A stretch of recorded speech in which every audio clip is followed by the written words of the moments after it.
ગરબાડામાં નવરાત્રી સ્થળોએ મચ્છર નિયંત્રણ માટે ફોગિંગ કામગીરી કરાઈ। ગરબાડા તાલુકામાં નવરાત્રી પર્વના આયોજનને ધ્યાનમાં રાખી આરોગ્ય વિભાગ દ્વારા વિવિધ સ્થળોએ ફોગિંગ કામગીરી હાથ ધરવામાં આવી છે।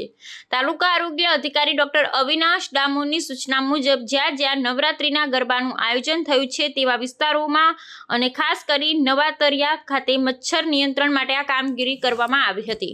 આ ચોમાસાની ઋતુ ચાલી રહી હોવાથી મચ્છરોનો ઉપદ્રવ છે, જેના કારણે રોગચાળો ફેલાવાની શક્યતા રહે છે। આ પરિસ્થિતિને ધ્યાનમાં રાખી આરોગ્ય વિભાગ સક્રિય બન્યું હતું। ગરબાના આયોજન સ્થળોએ મોટી સંખ્યામાં લોકો ભેગા થતા હોવાથી તેમને મચ્છરજન્ય રોગોથી બચાવવા માટે આ પગલું ભરવામાં આવ્યું છે। આરોગ્ય વિભાગની આ પહેલથી સ્થાનિકોમાં સંતોષની લાગણી જોવા મળી છે। આ કામગીરીથી ગરબા રમવા આવતા લોકોનું સ્વાસ્થ્ય જળવાઈ રહેશે ને રોગચાળાને અટકાવવામાં મદદ મળશે। આરોગ્ય વિભાગે નાગરિકોને પણ પોતાના વિસ્તારમાં સ્વચ્છતા જાળવવા માટે અપીલ કરી છે।